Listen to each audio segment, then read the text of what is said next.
Et on s'intéresse à la propagation d'une onde électromagnétique dans un guide d'onde. Dans un guide d'onde, vous avez en fait un dispositif parallélépédique qui va permettre, comme son nom l'indique, de guider l'onde électromagnétique.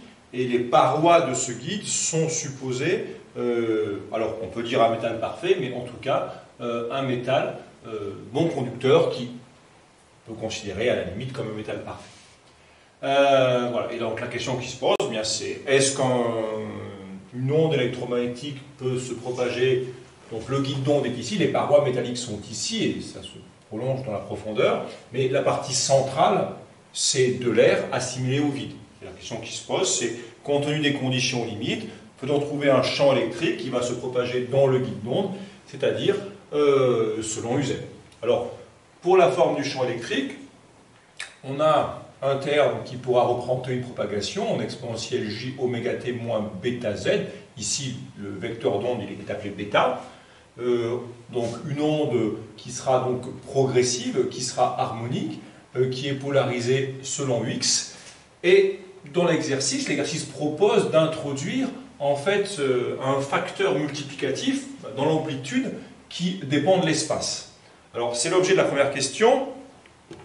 Essayez de comprendre, on pourrait vous dire, mais pourquoi on complique à volonté l'exercice? Pourquoi on ne se contente pas de prendre une onde plane?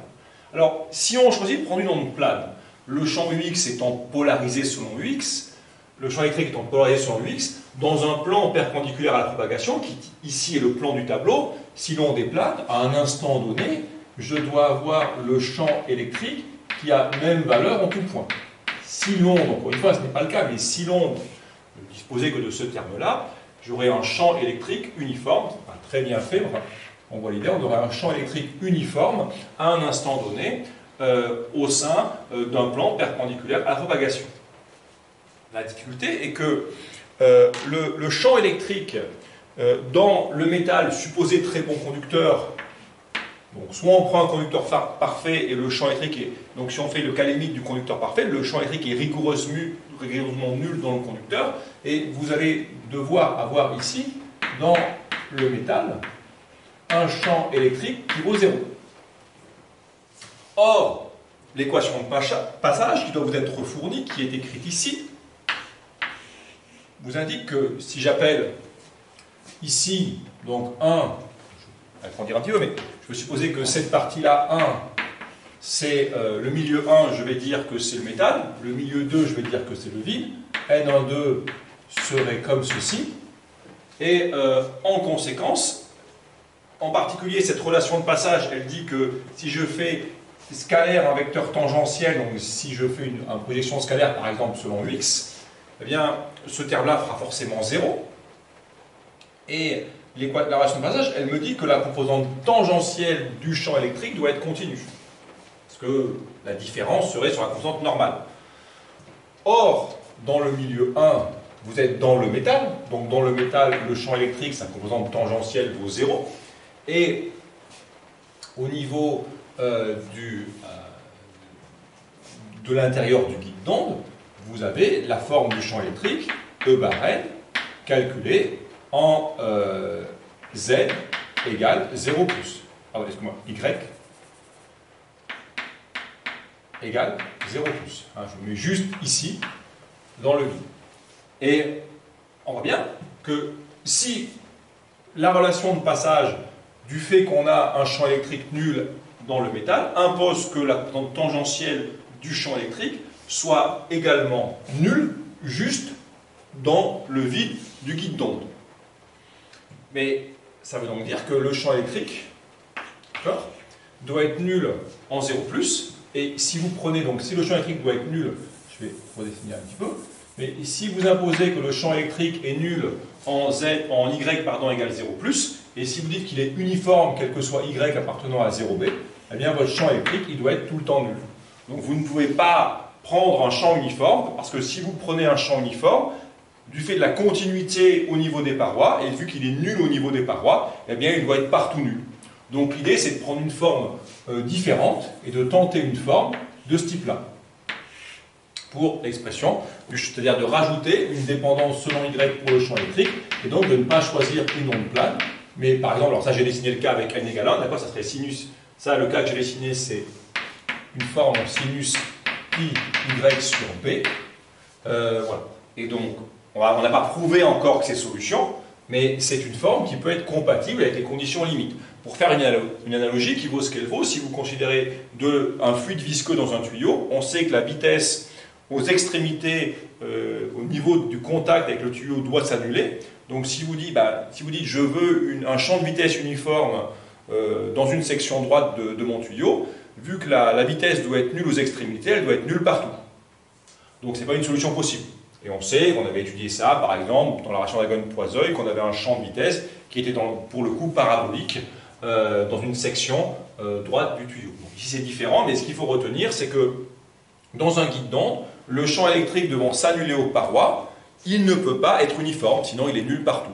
Donc on tente une forme différente, même si on n'a pas encore prouvé que c'était solution. Et donc selon la valeur de n, vous aurez différents nœuds et différents bandes qui pourront apparaître. Donc voilà pour cette première question. Si on prend une onde plane, le champ est nul partout.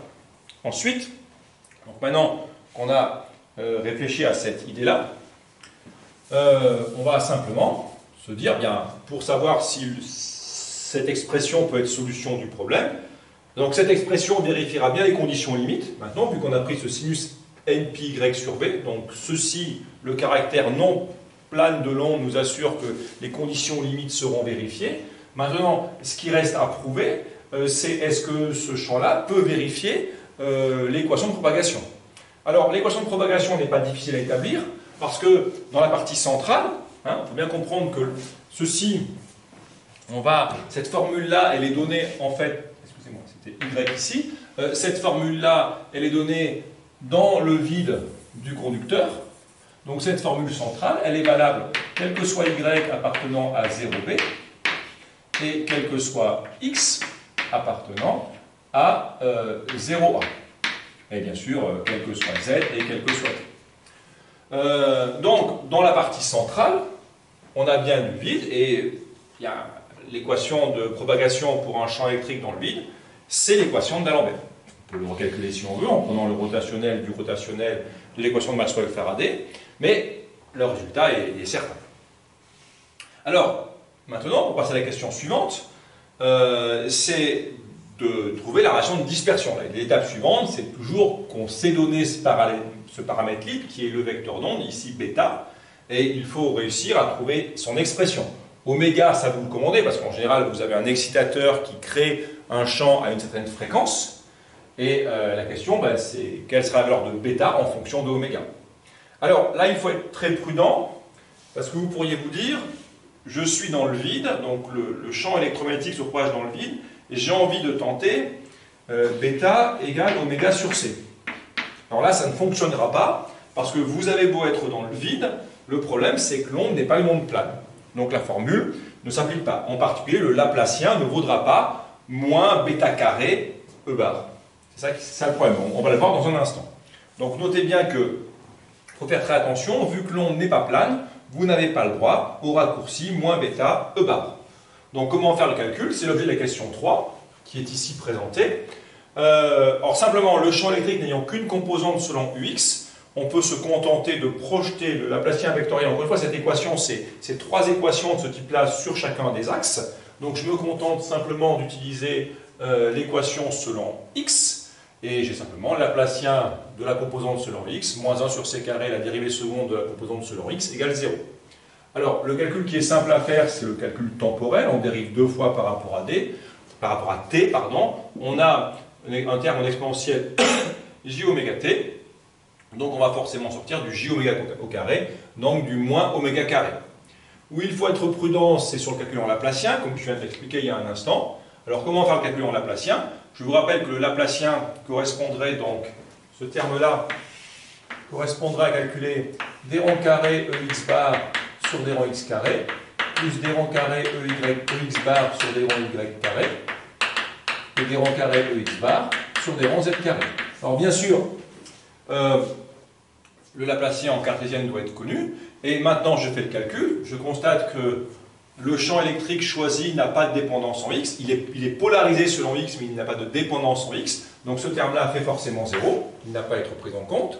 Le terme suivant, on dérive 2 fois par rapport à y. Donc quand on dérive 2 fois par rapport à y, eh bien vous dérivez 2 fois un sinus, vous allez retrouver le sinus. Mais attention, vous sortez n pi b, vous le sortez 2 fois. Donc ça fait n carré pi carré b carré. Et puis on sait bien quand on dérive 2 fois, on passera une fois par le cosinus. Donc la dérivée du cosinus fera apparaître un signe moins. Donc le signe moins qui apparaît ici. Et après vous recopiez le champ. Parce que quand on dérive 2 fois, on recopie le terme, mais avec le facteur correctif. Pour la partie spatiale, on fait attention de ne pas oublier le j qui est en facteur pour la partie sur z, donc le troisième terme. Donc ce terme-là correspond à cette dérivée-là. Et le dernier terme, la dérivée seconde en z, eh bien, vous devez donc dériver 2 fois cette exponentielle par rapport à z. Donc attention qu'il y a un moins j bêta, et on dérive en 2 fois. Le j carré fait moins 1, le moins 1 au carré fait 1, le bêta fait bêta carré. Et donc vous avez donc un terme en moins bêta carré, et vous recopiez le champ électrique. Donc maintenant, vous avez ceci moins cela au facteur 1 sur c carré près doit faire 0. Bien sûr, ce n'est pas le champ électrique qui est partout nul, ça apparaît très clairement sur cette expression. Et donc la seule solution, c'est de retenir que bêta carré doit valoir oméga carré c carré moins n carré pi carré sur b carré. Donc ceci, c'est la relation de dispersion qui relie en fait le vecteur d'onde, relation de dispersion, qui est différente. Donc vous voyez, on a beau être dans le vide, vu que l'équation n'est pas une OBPH, eh bien cette relation de dispersion est plus compliquée. La relation entre bêta et oméga n'est pas une relation linéaire. Alors la question suivante qui est posée est une question assez importante, mais qui est liée au cours. La question qu'on vous pose, c'est montrer en fait que ce guide d'onde est forcément un passe-faux.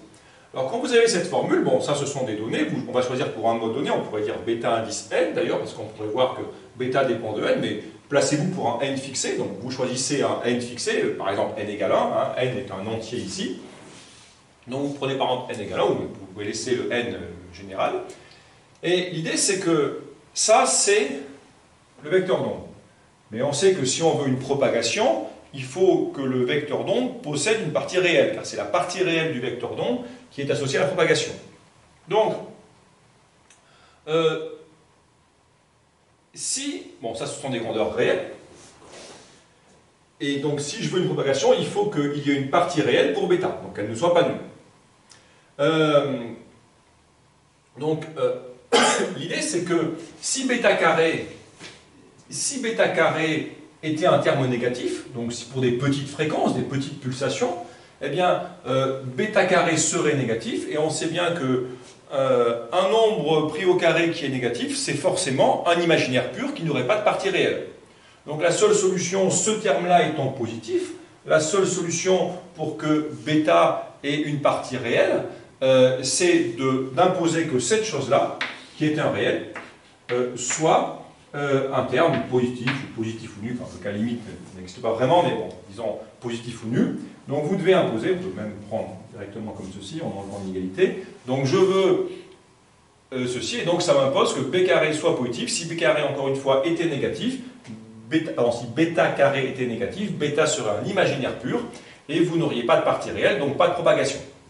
Donc j'impose bêta carré positif, et très rapidement, les termes étant positif, j'obtiens que oméga doit être supérieur à oméga c. Et uniquement dans ce cas-là, je pourrai avoir une propagation. Ce qui signifie en fait que le guide d'onde est un passe-faux. Et la situation sera la même, parce que la relation de dispersion est totalement équivalente. Hein, si vous posez un oméga c sur c carré, en appelant la coupure ici oméga c, donc maintenant si j'écris ça, oméga c carré sur c carré, je retrouve en fait une relation de dispersion qui est celle d'un plasma, même si la physique est très différente. Donc ça veut dire concrètement que si vous imposez une pulsation qui est inférieure à oméga c, alors le champ électrique ne pourra pas se propager, non pas qu'il soit absorbé, parce que si vous considérez un métal parfait et le vide, il n'y aura rien pour absorber, mais en fait, le champ électrique ne pourra pas se propager à l'intérieur, il sera réfléchi, il ne pourra pas rentrer dans la cavité. Voilà, c'est la même chose qui se passe si vous prenez une basse fréquence et vous l'envoyez sur l'ionosphère, le champ électrique n'est pas absorbé, on l'a vu, mais par contre, il sera forcément réfléchi. Donc si vous voulez la propagation, et après, si vous voulez calculer la vitesse de phase, la vitesse de groupe, vous êtes obligé de choisir un oméga supérieur à oméga c. Si vous prenez un oméga inférieur à oméga c, en fait, le champ électrique ne se propage pas. La seule chose que vous aurez, c'est éventuellement une onde évanescente, mais qui n'a pas de propagation au sein du dispositif, comme pour le placement.